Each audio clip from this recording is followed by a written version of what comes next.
안녕하세요. 할머니의 그림책 이야기. 한태희 작가님의 봄을 찾은 할아버지에 대해 이야기해 보겠습니다. 글그림 모두 한태희 작가님이십니다. 작가님은 1962년 서울에서 태어나 1997년 서울예술대학 응용미술학과를 졸업하셨다고 합니다. 졸업 후 광고 디자인 기획실과 출판사를 다니다가 1997년 동화 속으로의 여행 첫 번째 개인전과 솔미의 밤 하늘 여행을 시작으로 그림책 작업에 집중하여 그림책 작가로 데뷔했고, 이후 현재까지 모두 20여 권의 그림책을 출간하셨답니다. 그중 손바닥 동물원은 2002년 볼로냐가 주최하는 북페어에서 이탈리아 유아교육전에 선정됐다고 합니다. 다양한 실험을 통해서 여러 가지의 그림책을 보여주는 작가이시며 많은 그림책 워크숍을 진행했고 그림책 강사로도 활동하고 계십니다. 최근 구름놀이가 초등학교 교과서에 수록됐고 손바닥 동물원은 어린이 독자들에게 꾸준한 사랑을 받고 있다고 합니다. 그리고 작가님은 한국 그림책 작가 중에 존경하는 선생님은 고 홍성찬 선생님이신데, 그분은 독학으로 미술을 공부하시고 잡지 사파로 시작하여 무수한 그림책을 남기셨고, 백두산 사슴과 인삼이라는 작품이 있는데 작가님이 참 좋아하는 그림책이라고 합니다. 외국 작가 중에는 프레드릭으로 유명한 네덜란드 작가 레오 리오니를 좋아하신다고 합니다. 그분의 작품은 다 좋아하신다고 하네요. 그러면 작가님의 인터뷰를 잠시 소개해 드리겠습니다. 작가님은 그림책을 만들 때 가장 소중하게 생각하는 것이 소재의 다양성이라고 합니다. 아직도 우리나라는 그림책 장르가 시작된 지 20년도 되지 않아서 작가 스스로 다양한 경험과 도전을 해야 합니다. 소재에 얽매이지 말고 많은 공부를 하는 것이 중요하다고 생각합니다. 많이 생각하고 그려야 할 뿐만 아니라 발로 뛰어다니면서 현장 취재도 해야 합니다. 독자들은 많은 그림책을 봐야 하고요 라고 하셨답니다. 그리고 최근에는 그림책이 나이를 뛰어넘을 수 있는 장르여서 연령을 뛰어넘어 성인들이 그림책을 읽고 감상하는 모임이 많아졌고요.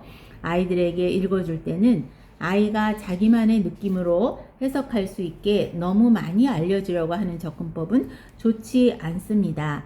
아이에게 좋은 독서가 되기 위해서는 아이가 글을 읽을 수 있다 하더라도 부모가 음성으로 들려주는 것이 좋습니다. 그렇게 하면 교감이 생깁니다. 초등학교 저학년 때까지는 학부모들이 그림책을 잘 사주는데 고학년이 되면 학습지를 더 우선하는 경향이 있습니다. 만화책도 학습 만화책을 주로 권하죠. 어떻게 하면 책을 보게 할 수 있냐고 물으면 전 그림책을 많이 권합니다. 요즘 그림책은 글밥이 많아서 고학년이 읽어도 될 그림책이 많습니다. 아이들이 책을 안 읽는다고 걱정만 할 문제는 아닌 것 같아요. 작가들도 출판사들도 고민을 갖고 여러 방안으로 생각해야 합니다. 긍정적인 것은 그림책을 향유하려는 독자층이 넓어지고 있다는 점이에요. 또 그림책을 원작으로 하는 연극, 뮤지컬도 많아지고 있거든요. 아이들을 위한 책이라는 편견이 있지만 그림책은 정말 모든 연령대가 볼 수 있는 책입니다. 그림으로만 봐도 좋고요. 글도 함축적이니까 오히려 더 많은 생각을 하게 되죠. 요즘 미술관에 한번 가기가 얼마나 힘들어요. 인사동도 1년에 한 번 가기 어려운데 그림책을 자주 보면 미술관에 가는 것 이상으로 충분한 그림 감상을 할 수 있습니다. 이런 인터뷰가 있었고요. 자, 그럼 줄거리를 잠깐 소개해 보겠습니다. 옛날 옛적 깊은 산속 어느 외딴 집에 할머니와 할아버지가 살고 있었습니다. 어느덧 하얀 겨울이 찾아왔습니다. 할아버지와 할머니는 집신을 삶거나 바느질을 하면서 시간을 보내지만 이번 겨울은 유독 길어 견뎌내기 힘이 들었습니다. 눈이 소복이 내리던 날 밤 할머니가 무심코 봄이 빨리 오면 좋겠다고 이야기합니다. 그러자 할아버지는 봄을 찾으러 가겠다고 말하고 따뜻한 봄을 기다리는 할머니를 위해 봄을 찾으러 길을 나섭니다. 할머니가 말려도 할아버지는 듣지 않고 다음날 아침 봄을 찾는 여행을 떠나기로 합니다. 할머니는 할 수 없이 할아버지의 등짐에 주먹밥 몇 덩이를 넣어주며 뒷산 언덕까지만 찾아보고 봄을 못 찾으면 돌아오라고 합니다. 큰 소리를 치고 나왔지만 할아버지도 사실은 봄이 어디에 있는지를 몰랐습니다. 곰곰이 생각하던 할아버지는 짐승들에게 물어보기로 했습니다. 제일 먼저 겨울잠을 자고 있는 곰을 찾아갔습니다. 주먹밥을 하나 주면서 봄이 어디 있는지 아냐고 물었더니 곰은 자기도 모르지만 꿩은 알지도 모른다고 말했습니다. 그래서 할아버지는 꿩을 찾아갔는데 꿩도 모르고 천년된 이무기마저도 봄이 어디 있는지 몰랐습니다. 쏟아져 내리는 눈을 맞으며 여기저기 봄을 찾으러 다니던 할아버지는 지쳐 쓰러지고 말았습니다. 눈은 점점 쌓이고 할아버지는 점점 눈이 감겨옵니다. 그러던 중 어디선가 따스한 기운이 퍼지고 달콤한 봄꽃의 향기가 풍겨왔습니다. 그리고 마침내 정신을 차리고 보니 그곳은 바로 할아버지네 집 마당이었습니다. 마지막 기절은 옛날 옛적 깊은 산속 할아버지와 할머니가 살고 있는 외딴 집에 따뜻한 봄이 찾아왔습니다로 마무리가 되고 있습니다. 자, 그럼 그림책을 한번 보겠습니다. 그림 화풍은 수묵화가 연상되는 선과 전통적이며 현대적인 느낌이 드는 색감입니다. 이렇게 색감입니다. 그리고 그림의 맛을 살리기 위해 종이의 결을 그대로 표현했다고 합니다. 앞표지입니다. 책장 가득 붉은 매화가 피어나는 아름다운 장면이죠. 할아버지와 할머니가 만개한 붉은 매화꽃 나무 아래서 기뻐하고 있습니다. 매화꽃 나무 사이로 나비와 새들, 벌들도 함께 기뻐하고 있습니다. 뒷표지를 보겠습니다. 뒷표지를 보면요. 할아버지가 이렇게 놀라면서 기뻐하는지 기뻐서 하는 표정으로 매화꽃을 바라보고 있지요. 그리고 할아버지 곁에는 매화꽃을 머리에 단 소년이 있습니다. 출판사를 보겠습니다. 출판사는 한림출판사입니다. 앞면지로 가겠습니다. 앞면지를 보면 이렇게 눈이 내린 산골이고 거기 집 한 채가 있습니다. 돛돌 위에는 신발이 두 켤레가 있는데 할아버지와 할머니의 신발인가 봐요. 흰 눈 속의 숲이 정말 평화로워 보입니다. 햇빛이 비치면 아마도 화려할 거예요. 눈이 부시게요. 비록 잎이 떨어져 앙상하고 생명체들이 추위를 피해 다 어딘가에 들어가서 보이지는 않지만 냇물도 꽁꽁 언 채 눈이 덮여 있고요. 소복한 흰눈 속에 무엇이 있는지 보이지 않습니다. 그러나 흰눈으로 덮인 장면은 눈이 부십니다. 흰색 하나로요. 뒷면지를 보겠습니다. 뒷면지는 이렇게 냇물이 녹아서 졸졸 흐르고요. 여기 개구리도 보입니다. 물속에 개구리도 보이고요. 나비도 날아다니고 고양이도 있고 할머니는 나무를 캐고 계시고요. 할아버지는 다리를 건너 강아지하고 어딘가 지게를 지고 가고 계시고요.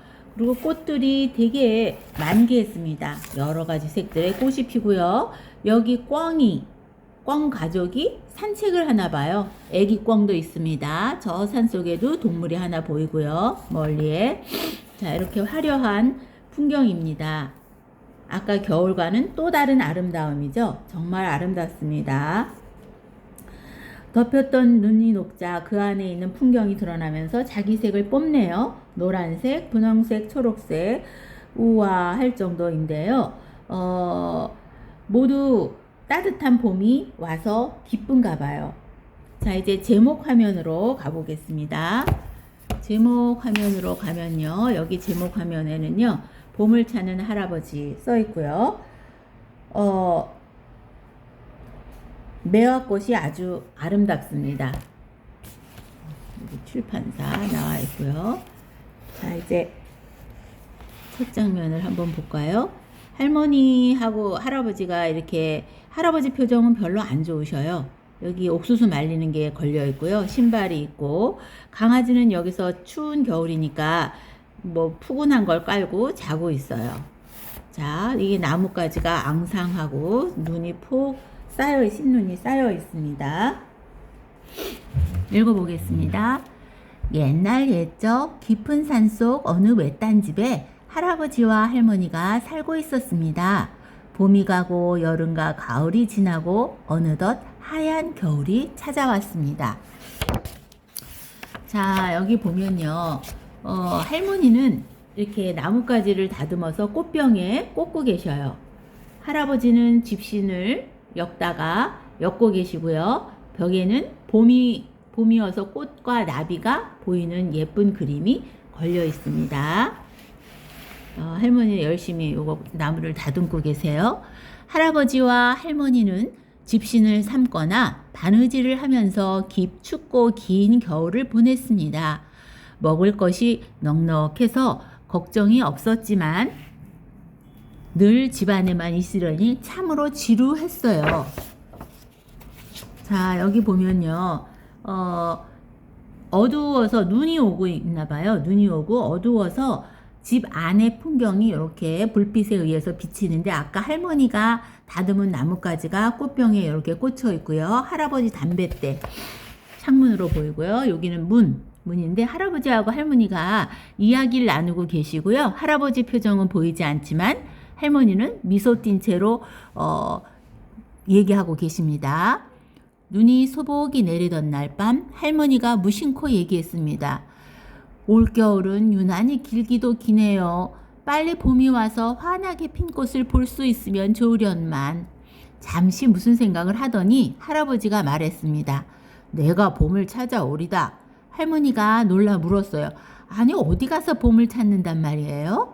어디든 가서 따뜻한 그 녀석을 꼭 찾아오겠소.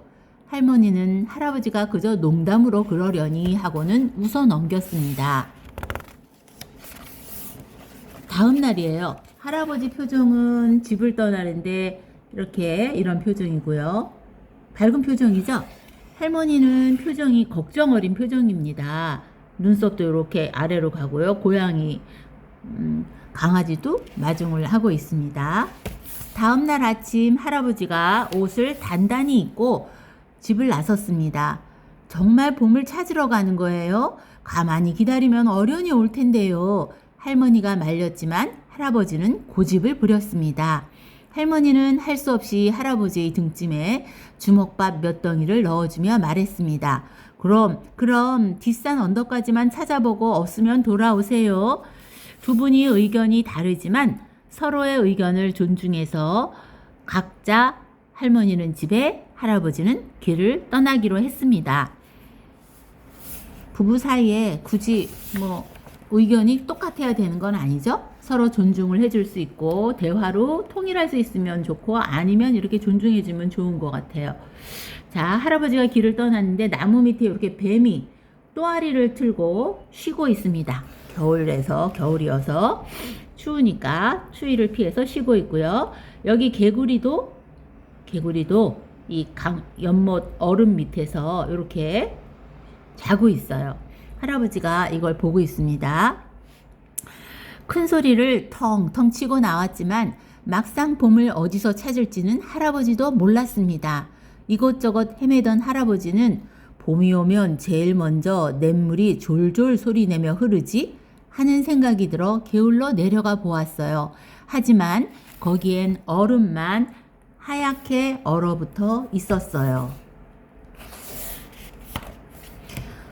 자, 이번에는 할아버지가 높은 곳에 올라가서 밑에를 한 손으로 이렇게 하면서 먼 데를 아래를 내려다보고 계십니다.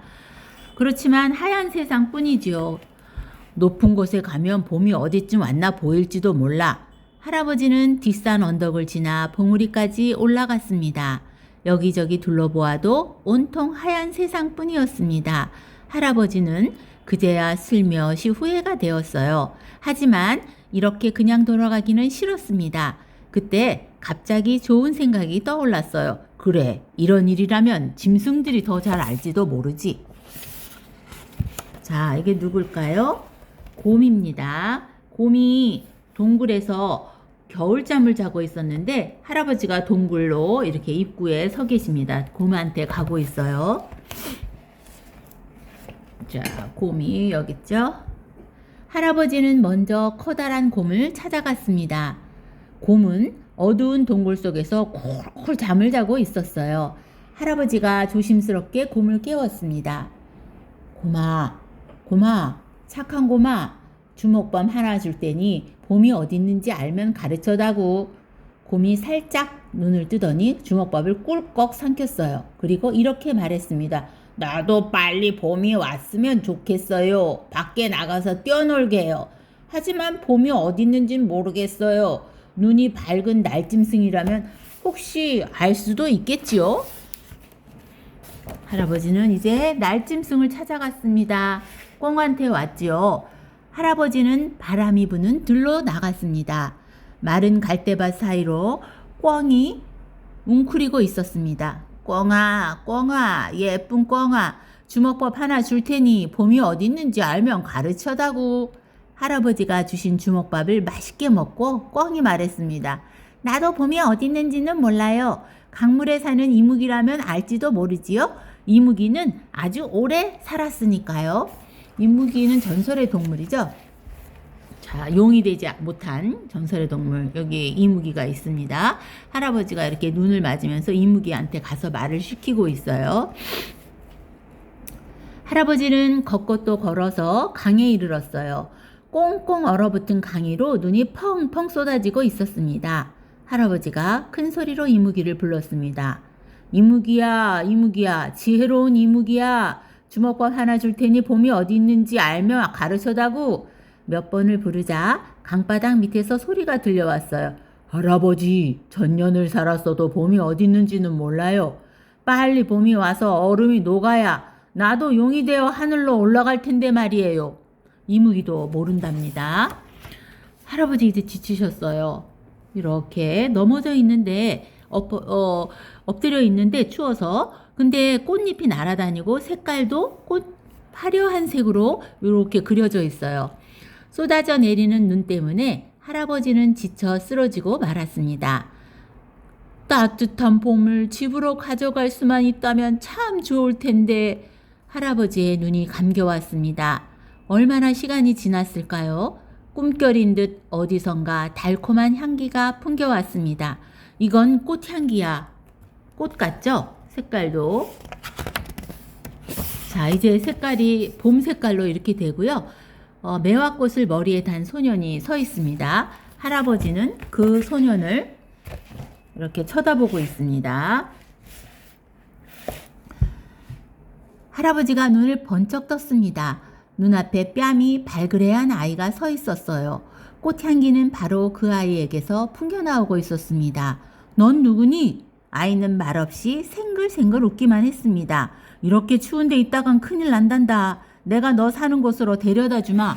할아버지가 몸을 일으켰습니다. 소년이 꽃을 달고 있고 참 고운 색입니다. 할아버지하고 같이 이렇게 막 소년이 앞장서서 가고 있어요.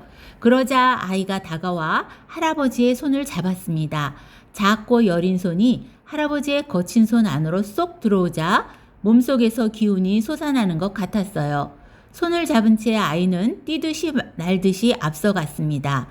어디서부터인지 알 수는 없지만 꽃향기가 점점 가까이 다가오고 있었습니다. 그리고 마침내, 자, 이 그림입니다. 아까 뒷표지에 있던 그림입니다. 할아버지와 소년이 있고요. 할아버지와 소년. 그리고 여기 매화꽃이 있습니다. 아, 매화다. 할아버지가 다다른 그곳에는 따스한 햇볕, 아래에 매화꽃이 한 줄기 탐스럽게 피어 있었습니다. 굉장히 화려합니다. 굉장히 화려한 매화꽃. 가까이 가보니 매화는 한 송이 한 가지가 아니었습니다. 온 가지마다 활짝 피어 있었습니다. 고운 빛깔과 향기로운 꽃내음에 취해 어지러울 때 누가 할아버지를 불렀습니다. 어머, 당신 이제 오셨어요? 정신을 차리고 보니 그곳은 바로 할아버지네 집 마당이었습니다. 할아버지가 덩실덩실 춤을 추었습니다. 허허허, 내가 드디어 봄을 찾았다고 할머니도 맞장구를 치며 웃었습니다. 호호호, 그럼요. 그렇고 말고요. 춤을 추던 할아버지가 문득 주위를 둘러보았습니다. 봄을 찾아준 그 아이는 어디 갔지? 어디 갔을까요? 바로 소녀는 여기에 있었습니다. 매화나무 위에 있습니다. 옛날 옛적 깊은 산속 할아버지와 할머니가 살고 있는 외딴 집에 따뜻한 봄이 찾아왔습니다. 이렇게 끝을 맺습니다. 할아버지나 할머니 두 분 모두 봄을 기다렸지만 할아버지만 홀로 봄을 찾아 나섭니다. 할머니는 때가 되면 저절로 오는 봄이니 굳이 찾으러 가지 않고 기다리십니다. 그러나 할아버지는 여기저기 헤맸지만 헤매며 봄을 찾지만 찾지 못하고 결국은 할아버지 집 마당에서 봄을 찾게 됩니다. 시간이 흘러야만 봄은 오는 것이고 서둘러 찾는다고 오지는 않겠지요. 때가 되면 저절로 오는 것이 아무리 서둘러 찾는다고 오는 건 아니니까요. 시간이 흘러야만 오는 것들, 기다려야만 오는 것들이 있습니다. 살다 보면 내 순서가 오지요. 다른 사람에게 먼저 순서가 온 것을 보고 부러워하지만 결국은 나에게도 순서가 되고 기회가 옵니다. 이왕에 시간이 흐르면 되는 일이라면 기다리는 동안 안절부절하고 힘들어하지 말고 느긋하게 기다려보면 어떨까 하는 생각도 들었습니다. 또 할머니는 할아버지의 봄을 기다리면서 무엇 하고 계셨을까 궁금해지기도 합니다. 할머니가 봄을 기다리기만 하고 아무것도 하시지 않은 것보다는 그 순간 할 수 있는 즐거운 일을 찾아서 재밌어 하시고 그 시간을 충실히 보냈었으면 좋았을 것 같으네요. 아마 그랬을 것 같아요. 아까 꽃나무도 꽃병에 꽂으시고 지금 아무리 하기 싫지만 꼭 해야 하는 일들이 많이 쌓여 있어도 그 와중에도 내가 기뻐할 아주 작은 일이 있다면 그 일을 찾아서 하듯이 말이죠. 하지만 할아버지도 헛시간을 보내신 건 아니지요. 봄을 찾기 위해 길을 나서고 개구리도 만나고 이무기도 만나고 꿩도 만나면서 많은 경험을 쌓고 배웠습니다. 결국 할아버지도 덩실덩실 춤을 추시게 되었죠. 삶은 개인의 선택인 것 같습니다. 찾아 나설지 아니면 기다릴지. 다만 그것이 나의 이유로 하는 선택이고 즐거울 수만 있다면 말이죠. 어떤 선택을 하던 그것이 비록 꽃길이고 편할지라도 마지못해 하는 것이라면 고통이고 잘못된 선택이라고 생각합니다. 내가 선택한 길이라면 몸이 고달프더라도 경험이고 배우는 것이고 좋은 선택이라고 생각합니다. 결국 좋은 선택이란 것이 따로 있다기보다는 좋은 선택으로 만들지 나쁜 선택으로 만들지는 각자의 목, 즉 내가 결정하는 것 같습니다. 열심히 노력한다고 반드시 좋은 결과가 있는 것도 아니고 노력하는 과정을 즐겁게 할 뿐이겠지요. 진인사 대천명이라고 했나요? 언제 무슨 일이 생길지 내가 미리 알 수 없고 알 수 있고 계획할 수 있는 것도 있지만 나의 노력과 상관없이 나쁜 일이 생길 수도 있다는 것, 그것이 현실이겠지요. 다만 내가 할 수 있는 것은 어떤 일이 벌어지면 내가 할 수 있는 만큼만 풀어나간다는 것, 내가 할 수 없는 것을 할 수 있다고 착각할수록 삶은 고달퍼지니까요. 그 또한 선택이겠지요. 내 삶을 좋은 선택으로 만드는 삶을 살아갑시다. 감사합니다.